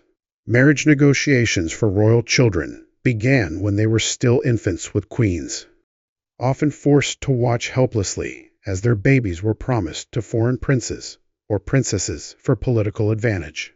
These early betrothals meant that queens knew from birth that their children would likely be separated from them permanently upon reaching adolescence. The emotional impact of raising children who were destined to leave for foreign courts created a unique form of maternal grief that was considered simply part of royal life. Medieval queens also had to navigate the complex politics surrounding their children's inheritance rights. In many kingdoms, the succession was not automatic, and queens had to work constantly to ensure their children's claims were recognized and protected. This often meant forming alliances with powerful nobles, making political concessions, or even arranging marriages for their children that served strategic rather than personal interests. The case of Margaret Beaufort illustrates the extremes to which royal mothers would go to secure their children's futures. After her son, Henry Tudor, was forced into exile following the Wars of the Roses, Margaret spent years secretly building support for his eventual return to claim the English throne. She used her marriages, her wealth, and her political connections to create a network of supporters who would eventually help Henry become Henry VII. Her dedication to her son's cause was so complete that she risked her own life multiple times, corresponding secretly with his supporters and even helping to finance his invasion of England. But Margaret's success came at enormous personal cost. She saw her son only sporadically during his years in exile, and lived in constant fear that their correspondence would be discovered, and she would be executed for treason. When Henry finally became king, their relationship was necessarily formal and political rather than warm and maternal. The price of securing the throne for her son was the sacrifice of any normal mother-child relationship. The religious obligations surrounding royal motherhood added another layer of complexity to queens' lives. Medieval Christianity taught that childbirth was both a blessing and a punishment. A blessing because children were gifts from God, but also a punishment because the pain of labor was considered part of Eve's curse for original sin. Queens were expected to accept both the joy and the suffering of motherhood as divinely ordained, making it difficult for them to express frustration or seek help for the very real challenges they faced. The churching ceremony that followed successful childbirths reveals the ambivalent medieval attitude toward female reproduction. After giving birth, queens were considered ritually unclean and had to undergo a purification ceremony before they could return to normal court life. This practice reinforced the idea that female biological functions were somehow contaminating, even when they served the essential political function of producing heirs. Medieval queens who lost children in infancy, or who failed to conceive at all, faced not just personal grief, but also public judgment.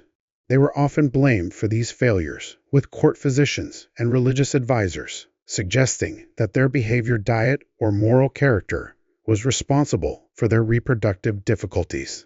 This victim blaming added psychological torment to what was already devastating personal loss.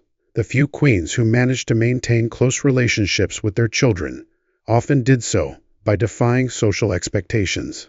In subtle ways, Eléonine of Provence, wife of Henry III of England, was criticized by contemporary chroniclers for being too involved in her children's lives and too protective of their interests. But her excessive maternal devotion may have been simply normal parental love, expressed in a context that expected royal mothers to be emotionally distant. Some medieval queens found ways to channel their maternal instincts into broader social causes.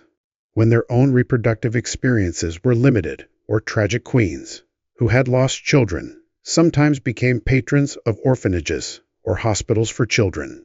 Those who struggled with infertility might dedicate themselves to supporting other women through difficult pregnancies and births. These activities allowed them to express maternal feelings, while also serving legitimate royal functions of charity and social welfare.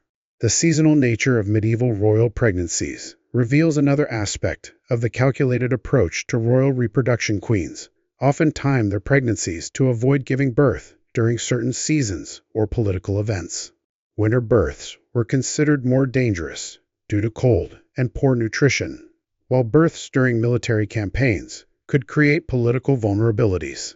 This level of planning around pregnancy shows how even the most intimate aspects of royal life were subject to political calculation. Medieval medical texts written for royal households reveal the extent to which queens' reproductive health was monitored and controlled. Detailed instructions exist for royal physicians on everything from managing morning sickness to determining the sex of unborn children through examination of the mother's appearance and behavior. These texts show that royal pregnancies were treated as matters of state importance, with teams of experts dedicated to ensuring successful outcomes. The international dimension of royal marriage meant that pregnant queens often found themselves far from their birth families. During their most vulnerable times, a French princess married to an English king would face childbirth surrounded by foreign attendants, unable to communicate easily with her midwives, separated from the women who had raised her and might have provided emotional support. This isolation compounded the already considerable physical and emotional Challenges of medieval childbirth. The preservation of royal bloodlines through careful breeding practices sometimes led to marriages between cousins or other relatives, creating additional health risks for royal children. Medieval queens often had to watch their children suffer from genetic conditions that resulted from these politically motivated marriages between related royal families. The irony was stark. The very practices intended to preserve royal bloodlines often weakened them. Instead, as we consider the full scope of medieval queenly motherhood, we see yet another area where the theoretical power and privilege of royal status was undermined by the harsh realities of medieval life. Queens were expected to be both political assets and devoted mothers to risk their lives repeatedly in childbirth, while maintaining their composure and dignity to love their children deeply, while accepting that political necessity might require sending them away or sacrificing their happiness for dynastic advantage. The courage required to face these challenges, repeatedly knowing that each pregnancy might be fatal and each child might be lost to disease or political upheaval, speaks to a form of bravery that is rarely acknowledged in traditional accounts of medieval history. These queens faced dangers in their private chambers that were every bit as threatening as any battlefield their husbands might encounter. Yet they received little recognition for their valor. Their experiences remind us that behind the glittering ceremonies and elaborate court rituals lay human beings grappling with the most fundamental challenges of existence: love loss, hope, and fear. The medieval queens who navigated these treacherous waters while maintaining their public roles and advancing their political agendas demonstrated a form of multitasking and emotional resilience that challenges any simplistic notions about the capabilities and contributions of women in the medieval world. Understanding the reality of medieval queenly motherhood helps us appreciate not just the personal costs of royal life, but also the ways in which political systems built on hereditary monarchy placed impossible burdens on the women expected to perpetuate them. These queens were not just decorative figures or passive victims, but active participants in a complex and often brutal political system that demanded everything from them while offering uncertain rewards in return. The reality of medieval queenship extended far beyond the grand ceremonies and public appearances that consumed so much of their daily lives. Behind the elaborate rituals and carefully orchestrated displays of power lay a world of profound personal isolation and psychological burden that few could truly comprehend. For a medieval queen, the concept of privacy was virtually non-existent. Her every action scrutinized, not just by the court, but by an entire kingdom, watching for signs of weakness, favor, or divine displeasure. Consider the daily reality of Helena of Aquitaine during her years as Queen of France, and later England. Every morning began not with personal choice, but with the careful orchestration of her appearance by a tyrant of attendants who would dress her in garments that conveyed specific political messages. The colors she wore, the jewels she displayed, even the way her hair was arranged, all carried diplomatic significance that could affect international relations. A wrong choice of adornment could inadvertently signal alliance with one faction over another, potentially sparking conflicts that might rage for years. The psychological toll of this constant performance cannot be overstated. Medieval queens lived in a perpetual state of theatrical existence, where authentic emotion was a luxury they could rarely afford. When Blanche of Castile received news of military defeats during her regency for young Louis IX, she could not display the fear and desperation she undoubtedly felt. Instead, she had to project unwavering confidence to maintain the stability of the realm, bottling up her terror while making life and death decisions that would affect thousands of lives. The burden of perpetual pregnancy added another layer of psychological strain. To royal life, queens understood that their primary value lay in their reproductive capacity, and the pressure to produce male heirs created a constant state of anxiety. Berengaria of Navarre, wife of Richard the Lionheart, endured years of whispered speculation about her childlessness, with court physicians subjecting her to increasingly desperate and often painful treatments designed to encourage conception. The monthly cycle became a public matter of state, with the queen's fertility monitored and discussed by councils of male advisors who felt entitled to intimate knowledge of her bodily functions. When pregnancies did occur, they brought their own psychological torments. Medieval queens were acutely aware of the horrifying statistics surrounding childbirth mortality. They had witnessed too many friends and relatives die in agony during labor to approach their own pregnancies with anything but dread. Isabella of Valois, child bride of Richard II of England, was barely 14 when she became pregnant for the first time. Historical accounts describe her terror as her delivery approached, having heard detailed accounts of the excruciating deaths of other young queens who had attempted to bear children before their bodies were ready. The loss of children, which happened with devastating frequency, created profound psychological wounds that queens were expected to bear with stoic grace. When Margaret of Anjou lost her young son Edward at the Battle of Tewkesbury, ending the Lancastrian hopes for the throne, she faced not only personal grief, but the collapse of everything she had worked to achieve. Yet public expectations demanded that she maintain her dignity and composure, even as her world crumbled around her. The medieval concept of royal dignity left no room for the natural expressions of grief that might have provided some psychological relief. Medieval queens also bore the unique psychological burden of divided loyalties that could tear apart their sense of identity. When they married, they were expected to transfer their allegiance completely to their new kingdoms, sometimes even taking up arms against their birth families. Eléonine of Aquitaine faced this impossible situation, repeatedly watching her sons rebel against their father, Henry II, while being expected to remain neutral. Despite her maternal instincts, the emotional cost of these divided loyalties created internal conflicts that had no satisfactory resolution. The isolation of royal life compounded these psychological pressures. While queens were constantly surrounded by people, they were also profoundly alone. Every relationship was colored by political calculation, every friendship potentially compromised by court intrigue. Queens could never be certain whether the people around them offered genuine affection or merely sought to advance their own positions.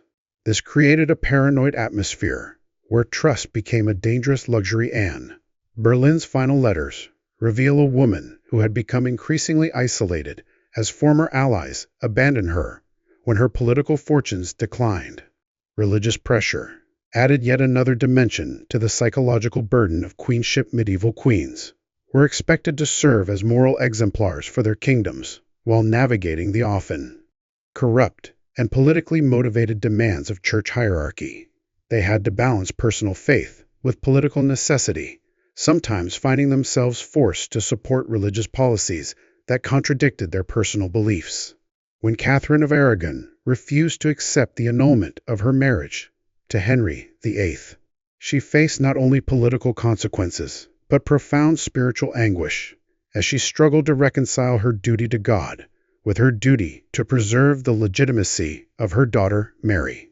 The constant threat of political violence created a state of chronic stress that affected every aspect of royal life.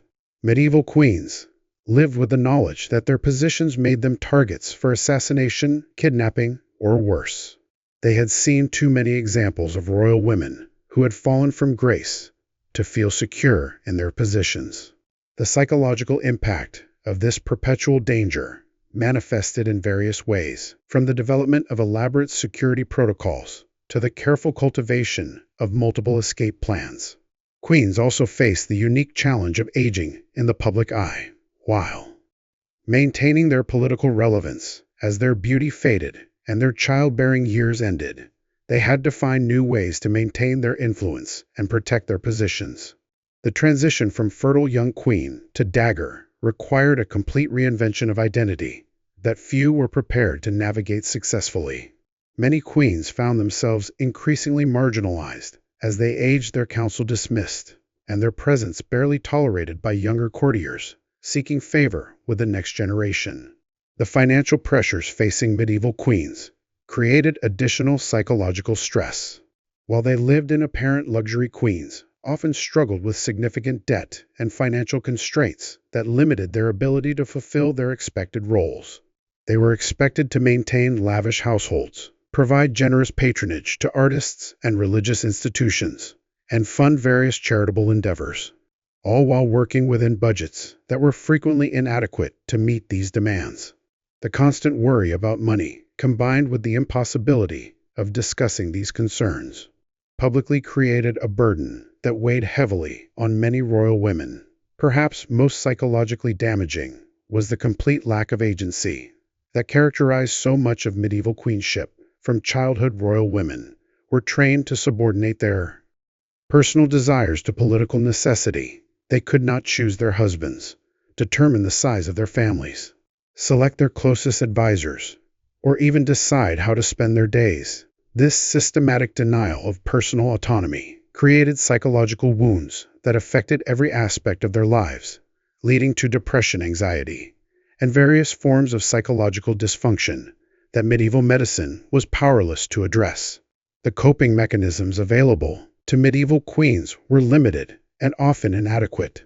Some found solace in religious devotion, throwing themselves into prayer and charitable works with an intensity that bordered on obsession. Others turned to scholarship and patronage of the arts, seeking intellectual stimulation as an escape from their constrained circumstances. A few, like Eleanor of Aquitaine, channeled their frustrations into political maneuvering and rebellion.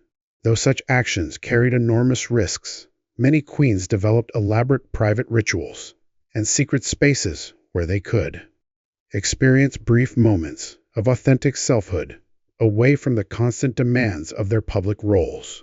These might include private gardens where they could walk alone, secret correspondence with trusted confidants, or small acts of defiance that provided psychological relief without threatening their positions. The preservation of some inner core of authentic self became a survival strategy that allowed them to endure decades of psychological pressure. The support systems available to medieval queens were often compromised by the very political structures they were meant to navigate. While they might have extensive households filled with servants and attendants, these relationships were fundamentally unequal and could not provide the genuine emotional support that might have helped them cope with their burdens. The few relationships that offered authentic connection, such as those with particularly trusted ladies in waiting or spiritual advisors, became precious lifelines that queens protected fiercely. Despite these overwhelming psychological challenges, many medieval queens demonstrated remarkable resilience and adaptability. They developed sophisticated strategies for maintaining their sanity and protecting their essential selves while fulfilling their demanding public roles. Their survival and occasional triumph in the face of such systematic psychological pressure stands as a testament to the extraordinary strength of the human spirit when faced with seemingly impossible circumstances. The psychological legacy of medieval queenship extended far beyond the individual women who held these positions. Their experiences shaped cultural expectations about female leadership, sacrifice, and duty that influenced European society for centuries. The image of the suffering but dignified queen became a powerful archetype that continued to influence how royal women were expected to behave long after the medieval period had ended. Their stories remind us that behind every crown lay a human being struggling to maintain her identity and sanity in a world designed to strip away both personal agency and authentic selfhood. Based on the reference videos and the script summary you've provided, here's part 11 of the 12-part script about medieval queens. The physical demands of queenly life extended far beyond the dangers of childbirth and court intrigue. Medieval queens faced constant threats to their health from the primitive medical practices of their time, the hazardous nature of their clothing, and the stress of their impossible circumstances. Their bodies became battlegrounds where politics, religion, and survival intersected in ways that would seem unimaginable to us today. The medicine available to medieval queens was a bewildering mixture of folklore, religious ritual, and practices that often did more harm than good. When Queen Isabella of France fell gravely ill in 1358. Her physicians prescribed a treatment that included ground pearls, unicorn, horn powder, and bloodletting, performed during specific phases of the moon. The unicorn horn, of course, was actually narwhal tusk, and the pearls provided no medicinal benefit whatsoever. The bloodletting, performed with unsterilized instruments, likely weakened her further when she needed strength. Most physicians of the era believed that illness stemmed from an imbalance of the four humors: blood, phlegm, yellow bile, and black bile. To restore balance, they would prescribe bizarre concoctions that might include everything from crushed beetles to Mercury Queen. Philippa of Hanover, wife of Edward III, suffered from what was likely diabetes. Though her doctors had no understanding of the condition, they treated her symptoms with a mixture of ground gold rosewater and the rendered fat of a white hart, believing that the purity of these ingredients would restore her health.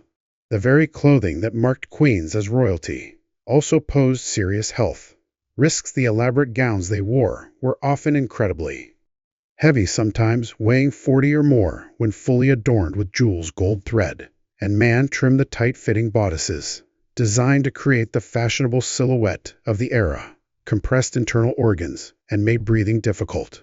Many queens suffered from chronic back pain and digestive issues that were direct results of their restrictive clothing. Lead-based cosmetics were another silent killer in the medieval court.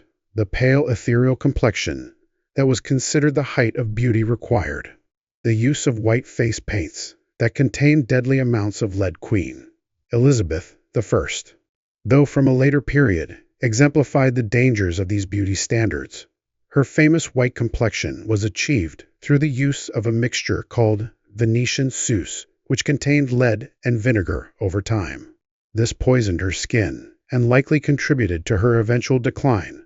The stress of queenly life manifested in ways that medieval medicine was utterly unprepared to address. Queen Isabella of Castile developed what modern doctors would recognize as severe anxiety and depression brought on by the impossible pressures of her position. Her symptoms included insomnia, loss of appetite, and periods of intense melancholy that could last for weeks. Her physicians, lacking any understanding of mental health, prescribed pilgrimages and increased prayer as cures, believing her condition to be a spiritual failing rather than a medical one. Medieval queens also faced unique dangers from assassination attempts, often through poison. The fear of being poisoned was so pervasive that many queens employed food tasters and kept detailed records of their meals. Queen Joan of Navarre, stepmother to Henry V, lived in constant fear after being accused of attempting to poison the king through witchcraft. Though the charges were likely fabricated for political reasons, the stress of the accusation and subsequent imprisonment severely damaged her health. The emotional toll of queenly life was perhaps even more devastating than the physical dangers. Medieval queens lived in a state of emotional isolation that few could truly understand. Surrounded by hundreds of courtiers, they were often profoundly lonely, unable to form genuine friendships or trust anyone completely. Every relationship was potentially political. Every confidence shared could be used as a weapon. Queen Margaret of Anjou, wife of the mentally ill Henry V, found herself thrust into a role she never expected when her husband's condition made him unable to rule. Effectively, she became the de facto ruler of England, making enemies of powerful nobles who resented being governed by a woman. The stress of trying to hold the kingdom together while protecting her husband and young son took a tremendous toll. Contemporary accounts describe her as aging rapidly, her hair turning white, and her face becoming gaunt from the constant strain. The loneliness was compounded by the fact that queens were often far from their birth families, married into foreign courts, where they might not even speak the language fluently. Queen Anne of Bohemia, wife of Richard II, was just 15 when she arrived in England, speaking no English and knowing no one. Letters from the period reveal her desperate homesickness and her struggle to adapt to English customs that seemed strange and sometimes barbaric to her. Even their relationships with their children were complicated by political considerations. Queens could rarely simply be mothers. They had to be strategic parents, constantly aware of how their children's marriages and alliances would affect the kingdom's future queen. Elenina of Aquitaine loved her children fiercely, but she also used them as political pawns, arranging marriages and alliances that served her interests. Even when they caused her children pain, the pressure to maintain perfect behavior at all times was emotionally exhausting. Queens could never have a bad day, never lose their temper, never show weakness or uncertainty. They had to be perpetually gracious, wise, and composed even when facing betrayal, loss, or personal tragedy. This constant performance of perfection took a psychological toll that few could sustain indefinitely. Many queens turned to religion as their primary source of emotional support, but even this refuge was complicated by political considerations. Their devotions were scrutinized for political implications. Their choice of confessor could affect international relations, and their religious practices had to align with the kingdom's political needs. Queen Catherine of Aragon found solace in her deep Catholic faith, but this same faith ultimately led to her downfall. When Henry VIII sought to divorce her, the few queens who managed to find some measure of emotional fulfillment often did so through patronage of the arts, scholarship, or charitable works. These activities allowed them to exercise some degree of personal choice and to create lasting legacies beyond their political roles. Queen Philippa of Hull found joy in supporting poets and musicians, creating a brilliant court culture that outlasted her own life. Yet even in their darkest moments, many medieval queens displayed remarkable resilience and strength. They adapted to impossible circumstances, found ways to exercise influence despite legal restrictions, and often managed to protect their children and secure their dynasties against overwhelming odds. Their stories reveal not just the brutal realities of medieval royal life, but also the extraordinary capacity of the human spirit to endure and even triumph in the face of seemingly insurmountable challenges. The legacy of these remarkable women extends far beyond their individual stories. They challenged contemporary notions of female capability, demonstrated that women could be effective rulers and political actors, and laid groundwork for future generations of queens who would wield power more openly. Their suffering was real and often devastating, but their strength and resilience in the face of that suffering created precedents that would echo through history, slowly expanding the possibilities for women in positions of power and authority. Boring history, what life was really like for medieval queens. Yet perhaps the most profound tragedy of medieval queenship was the way it could trap a woman between irreconcilable loyalties. A queen was expected to be devoted to her husband and his kingdom, but also to serve as a diplomatic bridge to her birth family and homeland. When conflicts arose between these allegiances, queens found themselves in impossible positions, forced to choose between the men who had shaped their lives and the political necessities of their adopted realms. Eleanor of Aquitaine faced such a dilemma when her sons rebelled against their father, Henry II of England. As both mother and queen, she was torn between maternal instinct and willy duty. Her decision to support her sons led to her imprisonment for 16 years, a punishment that speaks to the dangerous tightrope medieval queens walked between competing loyalties. These divided allegiances were particularly acute for foreign-born queens who often faced suspicion and hostility from their new subjects when military conflicts erupted between their birth countries and adopted kingdoms. These women became convenient scapegoats for political failures. Isabella of France, married to Edward II of England, found herself blamed for the kingdom's military defeats against her native France. Despite having no real influence over either country's military strategies, the children of such unions often became pawns in these loyalty conflicts. Queens watched helplessly as their offspring were used as diplomatic tools, sent away as hostages, or forced into marriages that served political rather than personal interests. The maternal bond, which should have been a source of comfort and joy, became another arena of political manipulation and heartbreak. Medieval medical understanding was primitive at best, and queens suffered from the same limited knowledge that affected all women of their era. Though their treatments were often more elaborate and sometimes more dangerous court. Physicians eager to demonstrate their skills and justify their positions frequently subjected royal patients to experimental treatments that did more harm than good bloodletting was considered a cure. All for everything from headaches to difficult pregnancies. Queens endured regular sessions where leeches were applied to their skin or their veins were opened with crude instruments.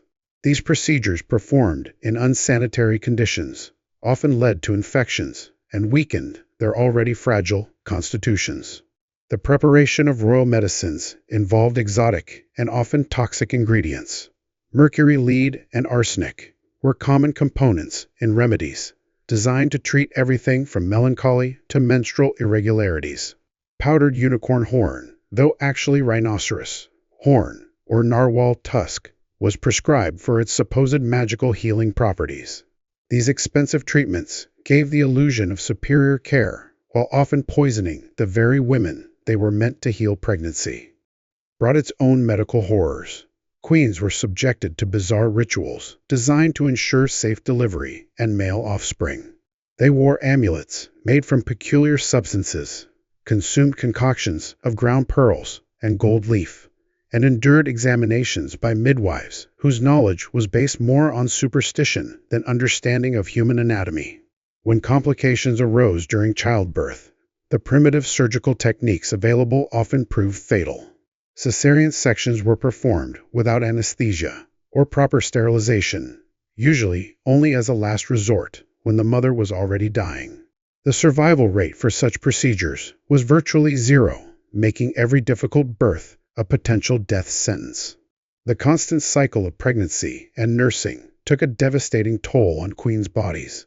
Without understanding of nutrition or proper prenatal care, many suffered from conditions that would be easily preventable today: anemia, calcium deficiency, and various complications from repeated pregnancies left many queens as invalids. Long before their time, mental health was perhaps the most misunderstood aspect of medieval medicine. Queens, suffering from what we might recognize today as depression, anxiety, or postpartum disorders, were often diagnosed with hysteria or possession by evil spirits. Treatments ranged from prayer and fasting to exorcisms and physical restraint. Joanna of Castile, known as Joanna the Mad, exemplifies the tragic misunderstanding of mental illness in medieval times. Her grief over her husband's death, combined with what appears to have been severe depression or bipolar disorder, was interpreted as madness. She was confined and declared unfit to rule. Her legitimate emotional responses pathized and used to justify her political marginalization. The isolation of queenship often exacerbated mental health issues. Cut off from family support systems and surrounded by courtiers with their own agendas, queens had few outlets for genuine emotional expression. The constant pressure to maintain a perfect facade while dealing with personal trauma created a psychological burden that many found unbearable. Sleep disorders were common among medieval queens, caused by the stress of their positions and the uncomfortable conditions of medieval life. Their elaborate beds, while symbols of status, were often infested with parasites and provided little actual comfort. The heavy fabrics and multiple layers of bedding created suffocating environments that disrupted natural sleep patterns. The queen's daily routines were so rigid and demanding that they left little time for rest or recuperation. From dawn prayers to evening entertainments, every moment was scheduled and supervised.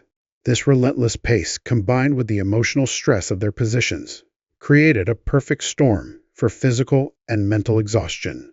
Skin conditions were rampant among medieval nobility, including queens, due to the heavy cosmetics and elaborate dress required by their stations. Lead-based face paints caused serious poisoning over time, while the tight lacing of corsets and the weight of elaborate headdresses created physical discomfort and health problems. The very clothing that marked queens as royal also endangered their health and safety. Heavy fabrics and long trains made movement difficult and dangerous, particularly around the open fires that heated medieval castles. Many noble women died in fires when their elaborate gowns caught flame, trapped by the very symbols of their elevated status. Dental health was universally poor in medieval times, but queens faced unique challenges: their access to sugar and exotic foods.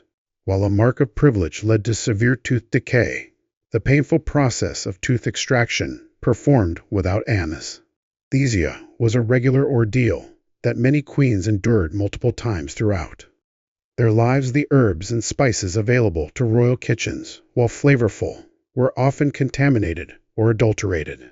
Queens consumed foods that had traveled great distances without proper preservation, leading to food poisoning and digestive disorders. The elaborate presentation of royal meals often disguised the poor quality of ingredients underneath. Despite their elevated status, medieval queens were ultimately subject to the same biological realities as all women of their era. Their royal blood offered no protection against the diseases, complications, and medical ignorance that claimed so many lives in the medieval world. If anything, their positions often made them more vulnerable to experimental treatments and dangerous procedures justified by their supposed special status. The legacy of these medical challenges extended beyond individual suffering to shape the very institution of queenship itself. The high mortality rates among royal women influenced succession laws, marriage negotiations, and political alliances. Kingdoms rose and fell, partly based on the reproductive success and survival of their queens, making women's health a matter of state importance, while providing little actual protection or care for the women themselves. As we reflect on the medical realities faced by medieval queens, we see how their suffering was often hidden behind the glamour of court life and royal privilege. Their pain was private, while their failures were public, creating a double burden that few could bear with grace. Their stories remind us that behind every crown was a human being, vulnerable to the same frailties that affect us all, but with far less freedom to acknowledge or address their suffering. In our modern world of advanced medicine and women's rights, it's difficult to imagine the helplessness these women must have felt, trapped in bodies that were both revered and endangered by their royal status. Their courage in facing these challenges, often without complaint or support, speaks to a strength of character that transcends their historical moment and continues to inspire us today. The medieval queens who survived these medical ordeals did so through a combination of luck, determination, and the kind of resilience that can only be forged in the crucible of extreme adversity. Their endurance in the face of such challenges reminds us that true nobility lies not in titles or crowns, but in the human capacity to persevere against overwhelming odds, finding dignity and purpose even in the darkest of circumstances.